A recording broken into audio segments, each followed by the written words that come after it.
It's another Shed Wars.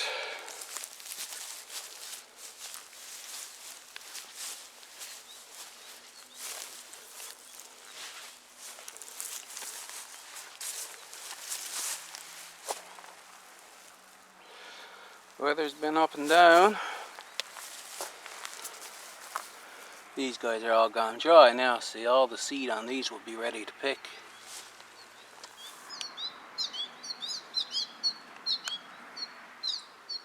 For 42 days tomatoes. I already picked 2 since the last Shed Wars video. I'll have to go around and get those. I'll leave the camera sitting right there.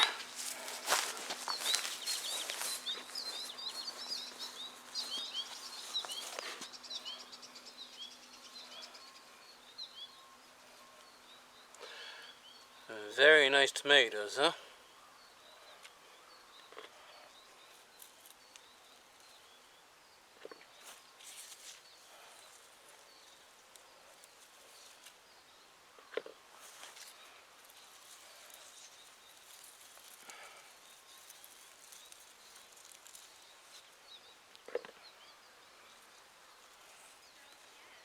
Five more.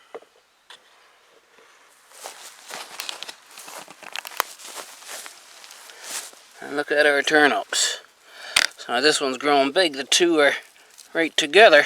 So I gotta take out this one. But the skin is not all that thick. He'll be good. Just peel him in with a vegetable peeler. Great for soup I've got planned for later.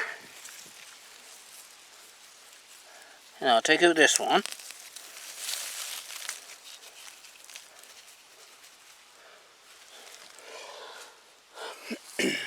Our average frost is 2 or 3 weeks away. I know Central States is getting a abnormal cold spurt there now this week, but it's not forecast to come this way.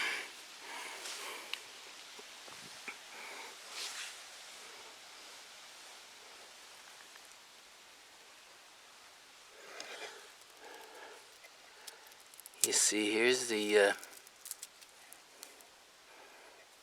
seed pods of a spinach, similar to beets.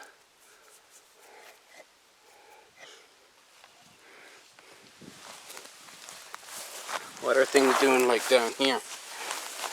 Something happened here and the leaves are crinkled, see that? Dried out. Don't know what that was.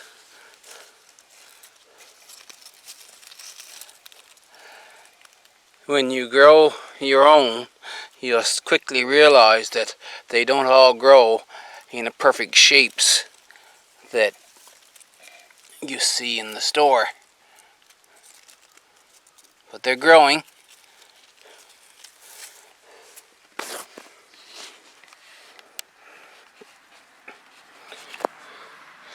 This is normal for potatoes. It's coming to the end of its life now. It only lives so long, and then the stalk will die, and 2 weeks after that the potatoes are ready. Now, saving seeds is not something that I recommend you jump into right away. But sometimes the harvest is the seeds. Now, here we've got 2 pea pods, and you see how crinkly these are? The pods themselves are no good. If these were sweet peas, they'd be no good. When you take it and open the pod, you see these peas, they are quite edible. They are fully developed, but still edible. So you can take those and dry them.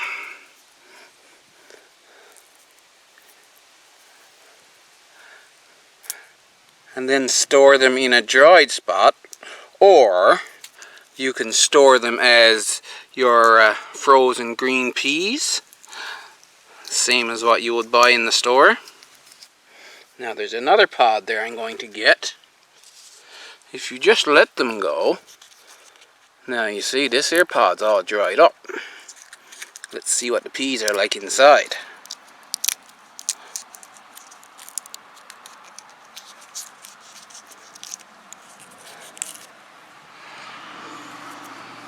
Peas are starting to dry as well. See that? There's the dimples on the skin.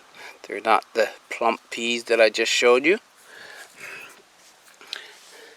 They will sprout just perfectly fine if you poke them in the soil next spring. Now, I'm going to taste one of these. It should taste just fine.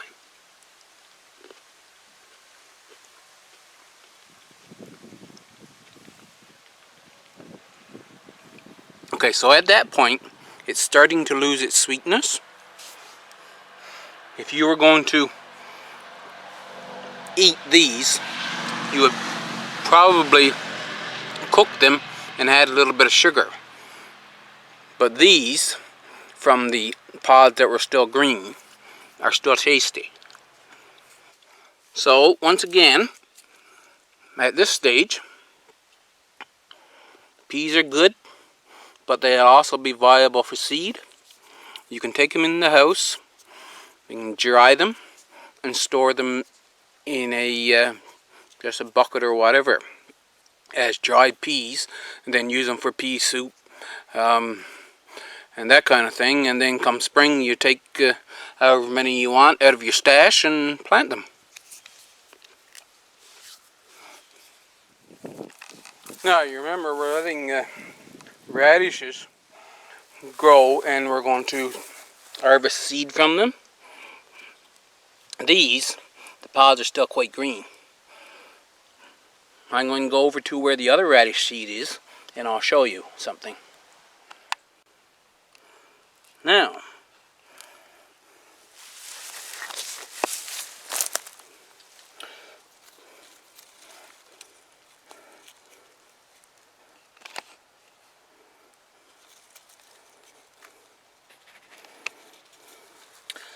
in right here, we have some dried pods.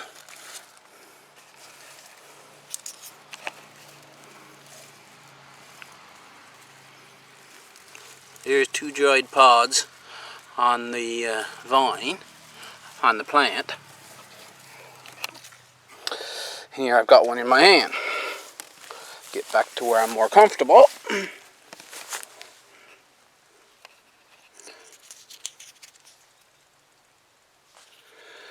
So I'll shake this over the mic and see if you can hear it. If you heard that rattle, you can actually hear the seed rattling inside. And I just squeeze that to break the pod. And here's your seeds. Now this is what we're going to save to make radish sprouts during the winter.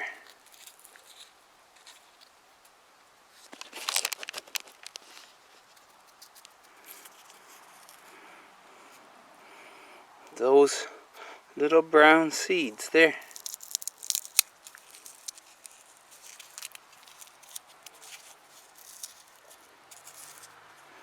Let's see how many is actually in this pod. There's not a whole lot. They have a lot of this fuzzy stuff in the pods.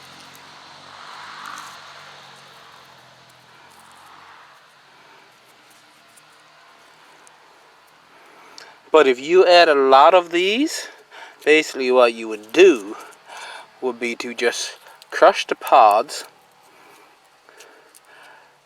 sift it down through a colander to get the seeds away from the big chunks, and then you can blow off the little bit of light fuzz like this would go through the column there, but you'll blow that off the seeds.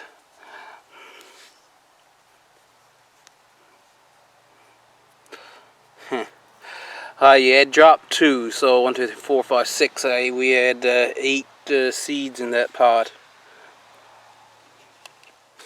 Back to our beginner gardener bed.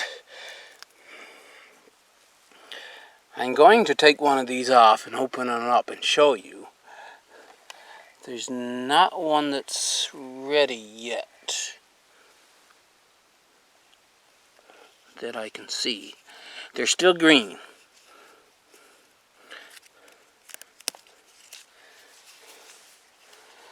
So before they are ready, this is what they'll look like.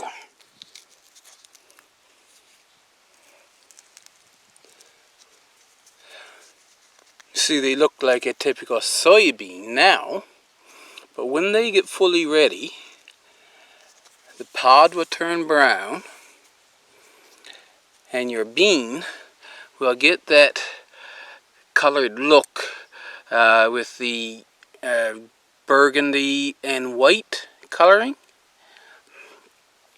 and they'll turn dry. That's what you're waiting for to pick them for a food source, and that is also the seed when it gets to that point.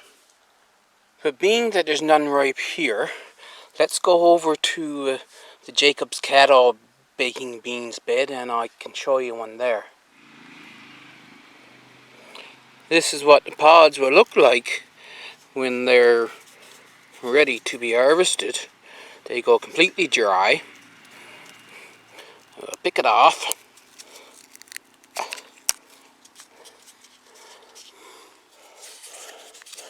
Now here's the pod. I'm going to run my nail down through there. Oops.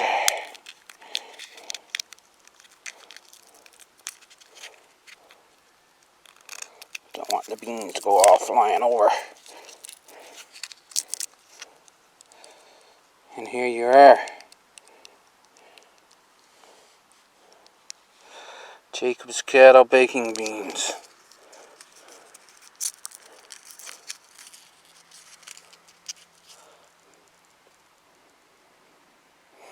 That is the thing that you will harvest and store, and it is also the thing that you will be setting out in the spring to grow more.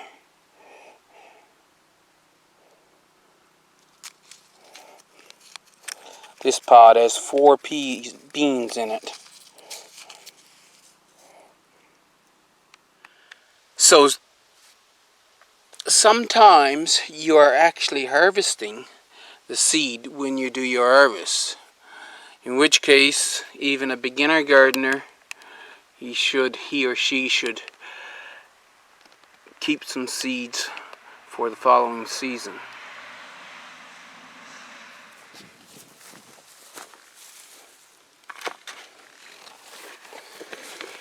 Well, this is going to be a much shorter video. I was thinking I'd be able to get a longer one, but this is basically the introduction. I'll be recording all of my seed collection, so if you do want to know about collecting your own seeds, well, you can watch those videos. But as I say, as a beginner gardener, some of the crops are going to be actually seeds anyway, and so you might as well save them. Inside we go again. Thank you for watching, and I'll see you in the next one.